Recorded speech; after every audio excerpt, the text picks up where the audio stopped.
This is the AOC Sports High School Football Preview Show.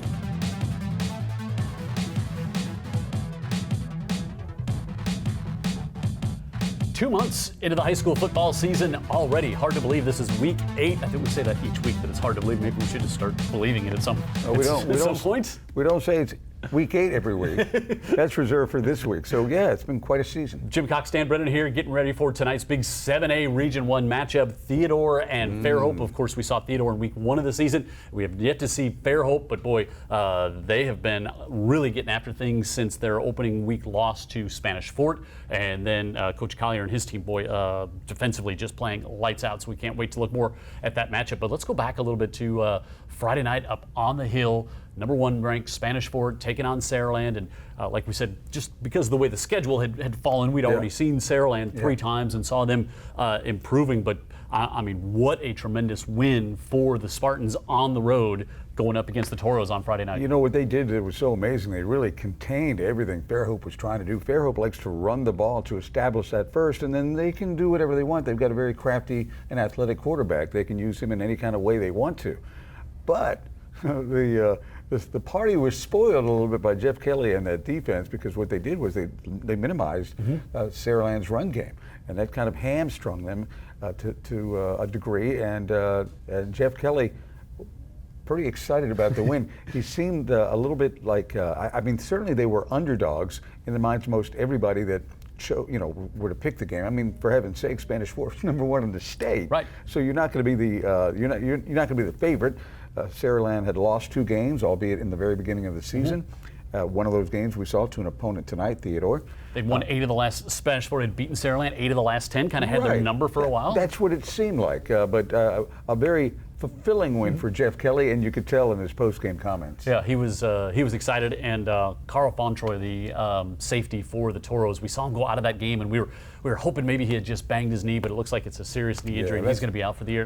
That is a shame. That is one of the best defensive players we've seen this year. Yeah, I watched him all last year. I think he's been starting since a sophomore back there, so hopefully he gets better in it. He's able to continue on playing somewhere next year. Hopefully UAB. Yeah, they know what it wasn't like he was just emerging. He'd been a star for a while back there, so hopefully everything goes well and he gets healthy. And again, the Toro, like they're going to be, it's still going to run through, you're going to have to go through the Toros, I think, still to get out of this part, to get to, if you want to represent the state from this part of the area. They've shown their mettle in the playoffs in the past. I mean, they're a really good end-of-the-year team.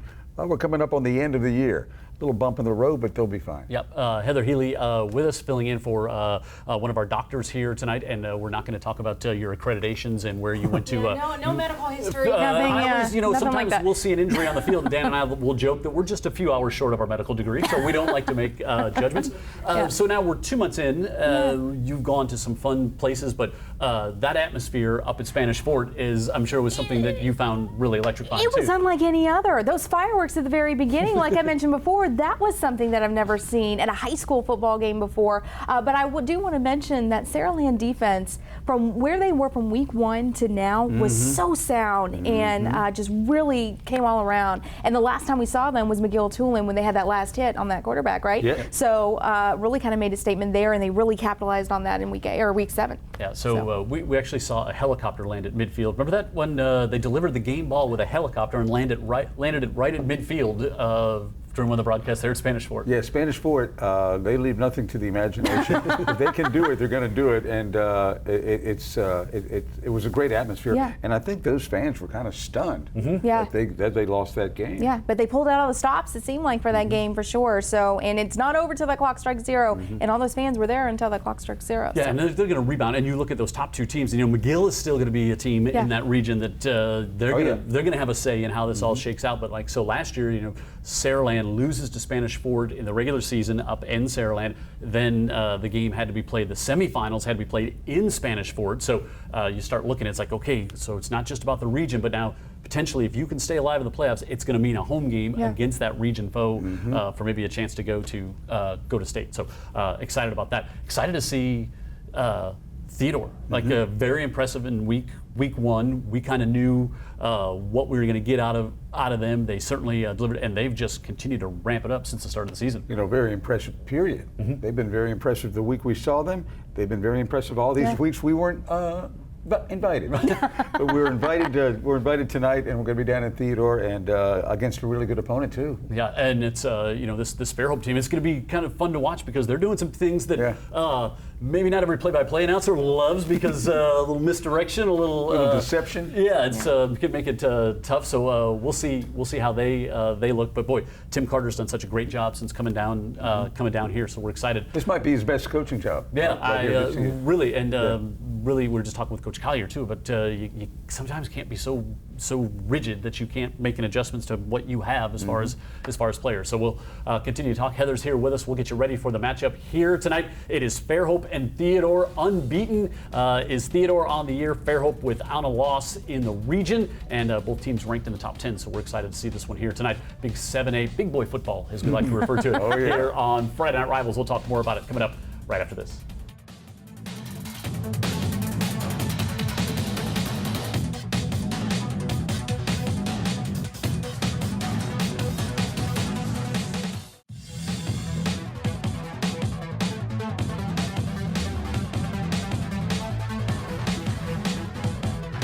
Right back tonight where it all started to start the season. Out in Theodore for matchup tonight. The Bobcats hosting the Fairhope Pirates. Jim Cox, Dan Brennan, Coach Eric Collier here. Dalen Smith, linebacker, here with us as well as we get ready for tonight's big matchup in 7A Region 1.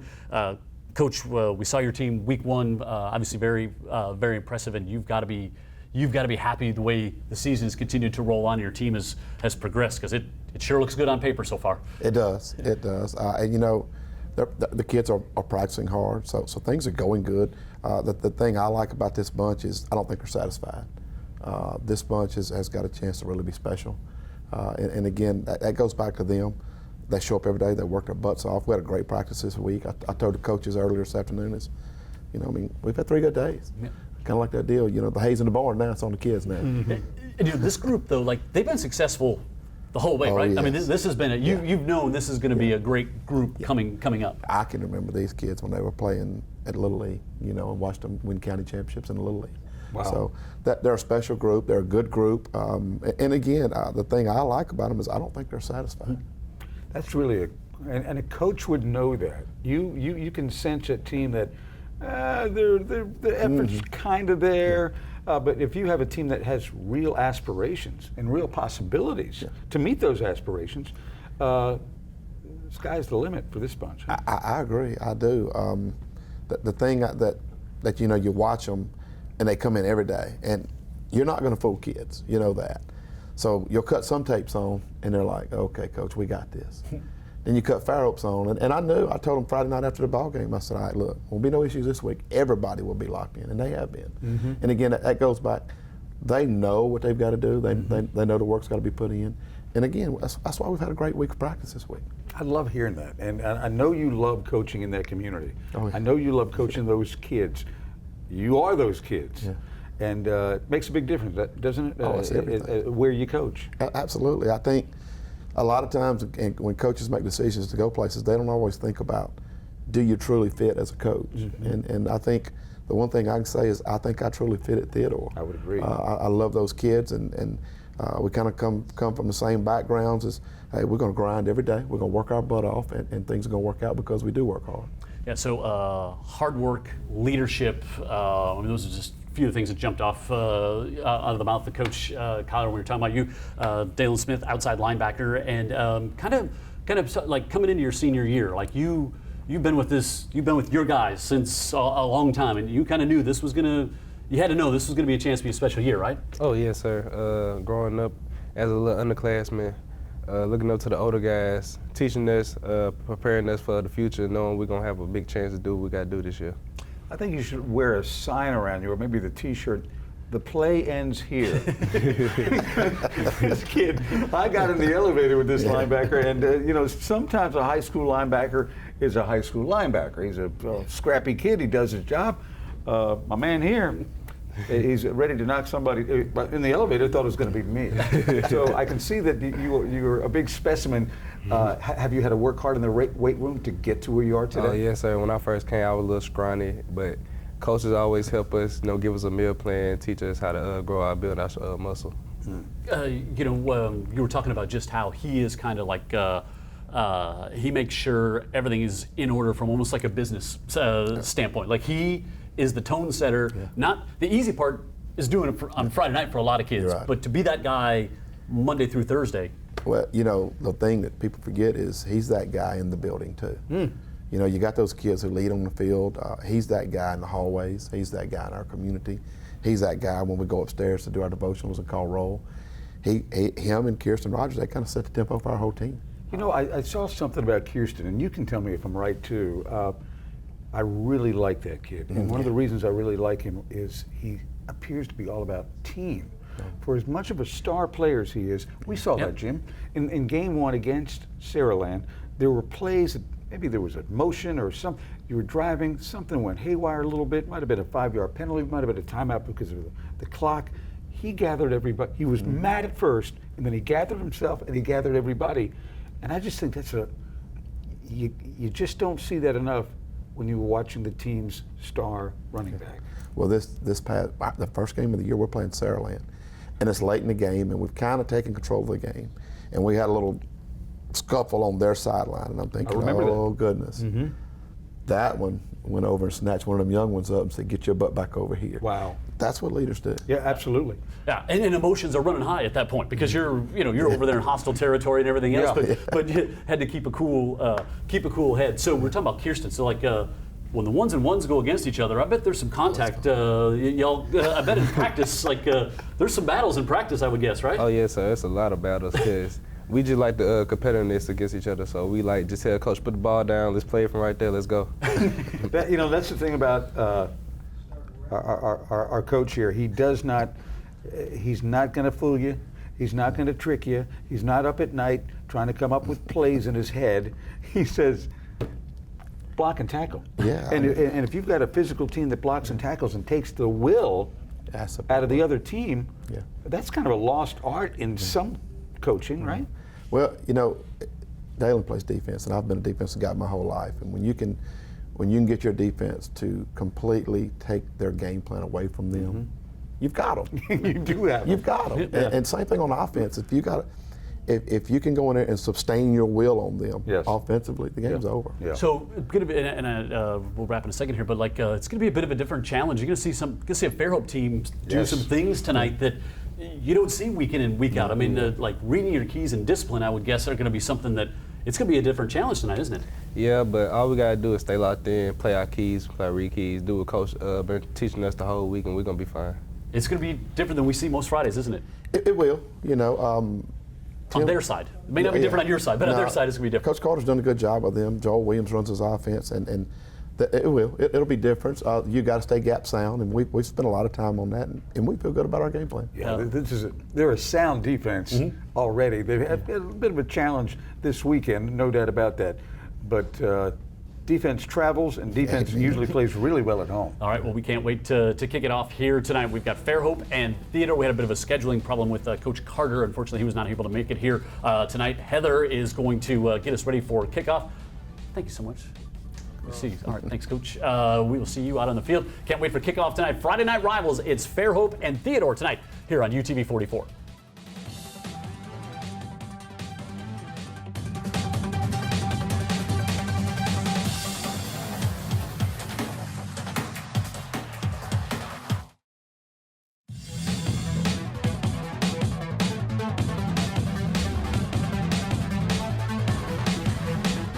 For our matchup tonight, Fairhope and Theodore. So Heather Healy played a doctor in our first segment. Now she's playing the coach of the Pirates. Let's talk about this run option that we've heard so much about. I'm a man of many hats. I'll tell you that right now. So there's a little connection here on the ends. I think so. Yeah. Yeah. So when Heather joined our crew, we were super excited, and her first game was the game we did out at Theodore. Lightning all around. But I mean, there was Kind of a special moment in your We didn't broadcasting die, career. so we were fine. Yeah. But it was really cool. And Coach, I really appreciate you taking the time to speak with me both the times that I got to. And it was so special getting to be down there for a 7A matchup. It was absolutely incredible to me. And the way that your team played, the behavior that your team had on the sidelines, I was completely blown away. Well, two things I like. Thank you for bragging on the team. Yeah. You got to talk to me twice. I know did. what that I means. did. I got to talk to you twice. That's That right. means you're leading at the half, That's right. and you're You can't leading get at the better than half. Yes, that's right. That's So right. that was a blessing. That was a blessing. So, we talked about this with a lot of coaches, and Heather spent a lot of time in Texas high school football, Yeah. Oklahoma. She knows high school football too. But it really is, and we're so spoiled here. Like it's great to be in a place where people care. Yeah. Like where it's a big deal, because it's not like that everywhere. Now it's a double-edged sword, because then you get the backside of it if you don't convert 3rd and 4. You're right. But it is great to be somewhere where it does matter. You're right. And that's the thing about Theodore is they care. And it's genuinely when Theodore's a unique community. And what I mean by that is a lot of our coaches are from Theodore. Mm-hmm. And it's one of those deals where people go there and stay there forever. Yep, they do. You don't want to leave. I was told that when I moved to Mobile years ago, that the people in Theodore, like there was one guy that was down there, and I was a little, why does he live down there? He said, a lot of people really love it down there. That's where they're from. And I think I found that to be absolutely true. Also, there were tailgaters and grilling, and there was a lot of stuff going on in the parking lot.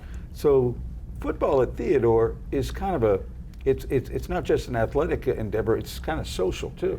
Oh, absolutely. And it's a community event. I mean, I said this morning on the radio, the thing I love is playing at home, coming out of our field house, and all the little TAA kids over there. Mm-hmm. And I'm telling you, they love all over our kids, and our kids love to see them too. And that's special, because we'll get ready to go out, and all the little ones wait on the last of our kids to come out, and then when the smoke flies up, our kids go to run, and here comes TAA right behind them. That's what it's about.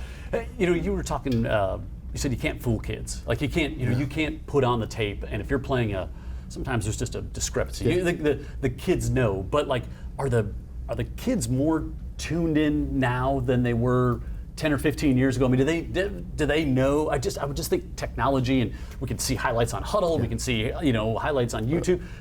The kids are more in tune to the opponents than they've ever been, I would guess, right? It's crazy. But Sunday night, our kids are going to get all the 1st and 10 plays of the next opponent, so they can sit there at their house and watch the 1st and 10 plays. Wow. Okay? Wow. And then the next night they're going to get 2nd and short, 3rd and short. The next night they're going to get 3rd and 7. So they get to see the plays before they come in. They come in, we're going to walk through them, we're going to get on the board and go through them, and then we're going to watch the video. Then we're going to go out and walk through them. So it's one of those deals where the sky's the limit, because a kid can study as much as he wants. And the unique thing is this: I can go in and check and see who's watching their film, including the coaches. Yeah. So, but I bet there are You're like a moments, though, proctor.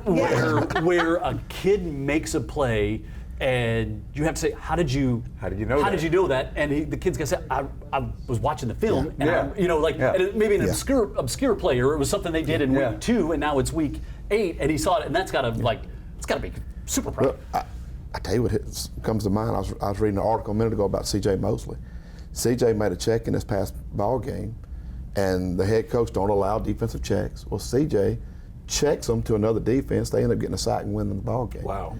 And it came off from just him watching film. And that's, I mean, seriously, if you know how they line it up, where they put in the guard, where they're putting the back, all those type things, there's a lot of little bitty cues. Offenses are already kind of telling on themselves. Oh, yeah. There's not a lot of onto secrets in something. football. There's not a lot of secrets, right? I mean, there's not. You're on to something. I think that's genius, what you're doing, for sure.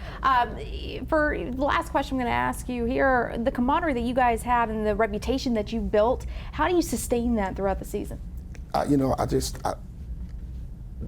It's something from Coach Saban.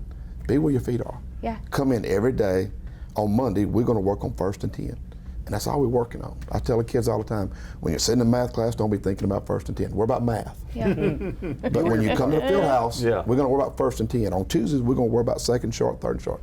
So we preach that all the time. That's something I've learned from Coach Saban is, be the best you can be at that moment. Yep. Don't think outside the box. Just get really good at that moment. And it's it's worked okay up in Tuscaloosa for, I would say for him. so, yeah. All right, thank you, Coach. Heather, she's going to wrap it up. Dan and I are going to get ready for the broadcast now as we get ready for the big 7A Region 1 matchup, Fairhope and Theodore tonight, right here on Friday Night Rivals on UTV 44.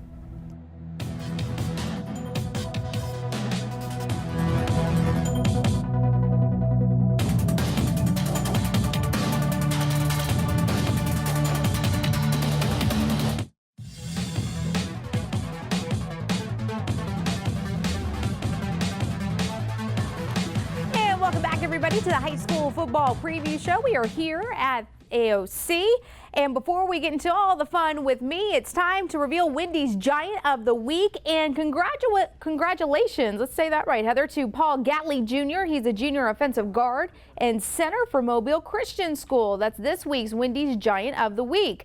Do you want to be this week's Wendy's Giant of the Week? If you're a junior or a senior who plays on the football team at any of our high schools in our Alabama viewing area, you could win. Log on to UTV 44 and click on the contest page to be entered for a Wendy's Giant of the Week prize pack. There's some pretty cool stuff in there. Rules and regulations do apply.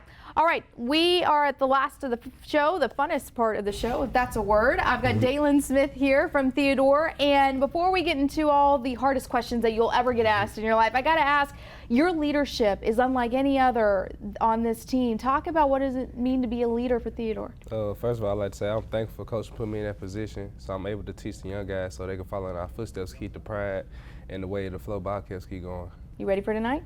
Oh, yes. All right. Okay, hardest question I'm going to ask you. It is the month of October, a lot of Halloween-themed stuff. Your favorite Halloween movie? I have to say Freddy vs. Jason. Really? Okay. Yeah. You don't get scared and I like a lot of horror movies, so I could watch any of them. Okay. Hocus Pocus is more my thing, but all right. Your go-to candy bar? Kit Kats. Kit Kats. Okay, when you eat a Kit Kat, do you Yes, break I it have to off? break Okay, it. like you're supposed to, or Yes. do you? Okay, I can't. It's good. a You're pet normal. peeve. That's great. Your favorite Halloween costume growing up as a kid? I always wanted to like be a ninja every year. I could never change it. A ninja every year. Okay, and now let's go back to practice. The most annoying thing that Coach does, or anything that he says. I say compete in repetition without getting in the water. Oh, I like that. Okay, if you could have any favorite Disney character, what would you have? This stumps a couple people. Who's your favorite Disney character? It would be Scott Jackson from Jessie. Why Sky Jackson? I love that. Yeah, I always watched her since I was a little kid, and she was always my favorite character. She was funny, pretty, so There you go. Got a crush on her? maybe a little A bit. little bit. I love that. And then your favorite animal? I say my favorite animal probably be a jaguar. Why a jaguar? I just like how they approach it towards they prey, and like they fur. It's just beautiful. And how quick they are too, right? Yeah, very quick. I love it. Dalen, you passed with flying colors. I appreciate your time Thank with you. us today. Good luck tonight. Be fair, be safe. Yes, Keep ma'am. that pride up. Like that. And we thank you so much for joining us this evening. I will join Jan and Jim on the sidelines tonight in just about 10 seconds. We got kickoff. Stay with us.